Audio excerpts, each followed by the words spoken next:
Hoje no Tarek Notícias, 2 tigres são abatidos em zoológico da China depois de matarem cuidador. Marcelo Queiroga vê possível terceira onda de Covid-19 e necessidade de novas restrições para conter o coronavírus. Eleições na Síria. Assad deve ser eleito para 4º mandato em votação boicotada pela oposição.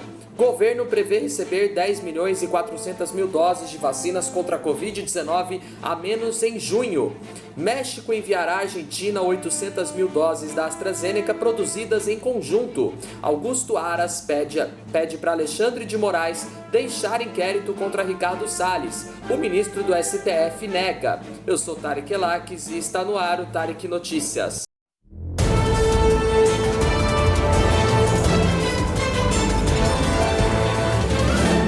Um cuidador de zoológico morreu atacado por 2 tigres que tinha acabado de alimentar ontem em um parque no centro da China. Os animais foram abatidos depois de escaparem de suas jaulas. O incidente aconteceu em um parque chamado Vale dos Pavões, na cidade de Danjiang. O comunicado oficial do Escritório Florestal da Província Central de Henan afirma que um guarda foi ferido por mordidas após alimentar 2 tigres que escaparam de suas jaulas. O cuidador foi levado às pressas para o hospital, onde morreu na hora. O órgão abriu uma investigação para determinar as circunstâncias do acidente. Os felinos haviam sido alugados de um circo na cidade de Suzhou, no leste do país. O caso provocou críticas entre os internautas que questionaram a existência de parques com animais trancados. Fugas de animais selvagens não são raras na China. No início desse mês, 3 leopardos foram encontrados vagando pela cidade de Hangzhou, a sudoeste de Xangai.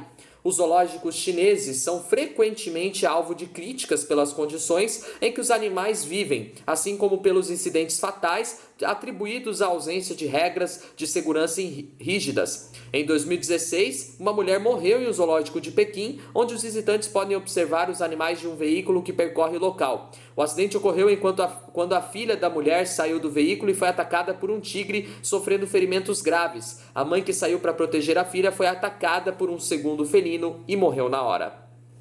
O ministro da Saúde, Marcelo Queiroga, afirmou hoje que o Brasil pode enfrentar nova alta de casos de Covid-19 e que levaria à necessidade de ação de restrições por parte dos municípios para conter o avanço da doença. A declaração foi durante participação em audiência pública na Câmara dos Deputados. Marcelo Queiroga apontou que essa terceira onda, se ocorrer, pode ser provocada pelo avanço no país de uma nova cepa do vírus. Ele não citou especificamente a variante indiana, que já foi identificada em 7 pacientes infectados no Brasil. Dessas 7 pessoas, 6 são tripulantes de um navio atracado no Maranhão. Um deles está entubado em um hospital do estado. A outra pessoa identificada com a cepa indiana é um morador de Campo dos Goitacazes, no Rio de Janeiro, que chegou ao Brasil via aeroporto de Guarulhos no dia 22 de maio. Marcelo Queiroga disse que o Ministério da Saúde está vigilante para orientar os governos locais sobre medidas para evitar uma terceira onda e não descartou a necessidade de adoção por parte dos municípios de novas medidas de isolamento social. Questionado por deputados durante a audiência sobre a alta do preço dos medicamentos em 2021, Marcelo Queiroga afirmou que a decisão foi necessária para evitar desabastecimento. Ele disse que a posição do Ministério da Saúde era contrária ao aumento, mas a pasta foi avisada pelas demais áreas do governo do risco de desabastecimento caso os preços fossem congelados nesse ano. Os eleitores da Síria votam hoje em uma eleição na qual o líder do país, Bashar al-Assad, deve conquistar um 4º mandato. Assad escolheu o antigo bastião rebelde de Douma, onde um suposto ataque com armas químicas em 2018 desencadeou ataques aéreos ocidentais como local para votar. O governo diz que a eleição mostra que a Síria está funcionando normalmente, apesar de um conflito de uma década que matou centenas de milhares de pessoas e expulsou de casa 11 milhões de pessoas, cerca de metade da população. A eleição ocorreu independentemente de um processo de paz liderado pela Organização das Nações Unidas, que pediu uma votação sob supervisão internacional que ajudaria a abrir caminho para uma nova constituição e um acordo político. A oposição está boicotando o pleito. Os rivais de Assad na eleição são deliberadamente discretos. Um ex-vice-ministro de gabinete Nete Salom Abdallah e Mahmoud Ahmed Marei, chefe de um partido pequeno de oposição sancionado oficialmente. França, Alemanha, Itália, Reino Unido e Estados Unidos disseram ontem que a eleição não seria livre ou justa. Em partes de Dera, uma cidade do sul que foi palco dos primeiros protestos anti-Bashar al-Assad, figuras locais convocaram uma greve geral para mostrar sua oposição à eleição. O Ministério da Saúde informou hoje que o Brasil deve receber 10 milhões e 400 mil doses de vacinas contra a Covid-19 a menos em junho. A nova expectativa do governo é de que sejam entregues 43 milhões e 800 mil doses no próximo mês. Em abril, a previsão era receber 54 milhões e 200 mil doses em junho, o número que já havia sofrido redução em relação ao divulgado em março. Os números constam que uma tabela entregue a jornalistas pelo secretário executivo do Ministério da Saúde, Rodrigo Cruz. Mais cedo, hoje, durante uma participação em uma audiência pública, Rodrigo Cruz informou números diferentes. Na oportunidade, ele divulgou previsão de que o governo receba em junho cerca de 12 milhões de doses de vacinas a menos, redução de 54 milhões e 200 mil doses para 41 milhões e 900 mil doses totais.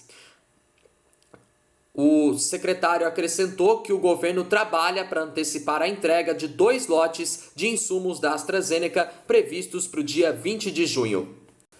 O México vai enviar para a Argentina nesse fim de semana o primeiro lote de vacinas AstraZeneca fabricadas em conjunto depois de um acordo assinado em agosto do ano passado, segundo informaram os dois governos ontem. A produção de 800 mil doses para cada país ficou a cargo do laboratório argentino Emaxiens, responsável pela fabricação do princípio ativo do mexicano Liomon, que embalou e fiscalizou o medicamento.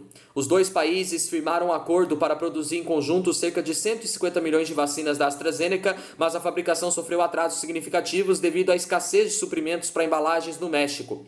Também está pendente uma autorização final da sede da AstraZeneca em Londres, que deve ser resolvida esta semana, segundo a chancelaria mexicana. A Argentina, de 45 milhões de habitantes, está em confinamento estrito por 9 dias para combater uma nova onda de infecções, com a qual acumula 3 milhões e 600 mil casos confirmados, além de mais de 74 mil mortes.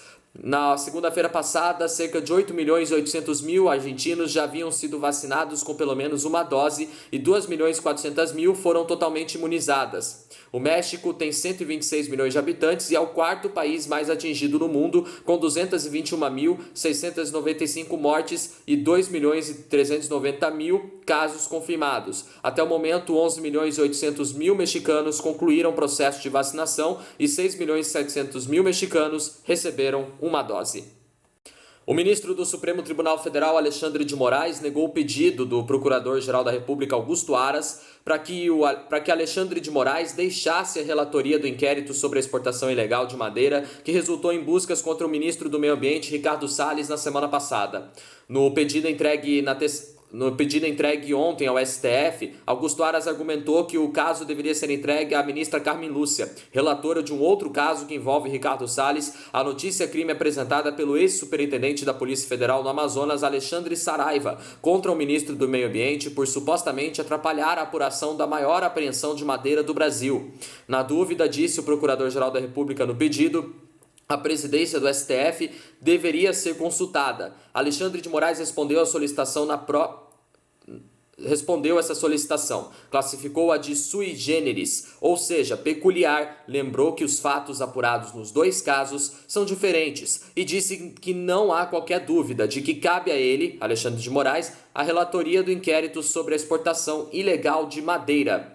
A investigação que está com Alexandre de Moraes resultou na Operação Aquanduba, deflagrada no último dia 19 e que investiga a exportação ilegal de madeira para Estados Unidos e Europa com o envolvimento de agentes públicos do Ministério do Meio Ambiente e do IBAMA. A operação foi autorizada por Alexandre de Moraes a pedido da Polícia Federal. Segundo decisão do ministro, as investigações da Polícia Federal apontam para a existência de um esquema de facilitação ao contrabando de produtos florestais, que teria o envolvimento do ministro Ricardo Salles e de gestores do IBAMA. O relatório da Polícia Federal afirma que os investigados atenderam a pedidos de empresas exportadoras de madeira e expediram regulamentações para liberar cargas que haviam sido embargadas ou apreendidas por países da Europa e pelos Estados Unidos. Em decisão sobre a quebra de sigilo fiscal e bancário de Ricardo Salles, Alexandre de Moraes afirmou que o relatório do COAF indicou movimentação extremamente atípica envolvendo o escritório do qual o titular do meio ambiente é sócio. Os 10 servidores do IBAMA também foram afastados dos cargos, exceto o ministro Ricardo Salles. A Procuradoria-Geral da República só foi informada do caso depois do início da ação.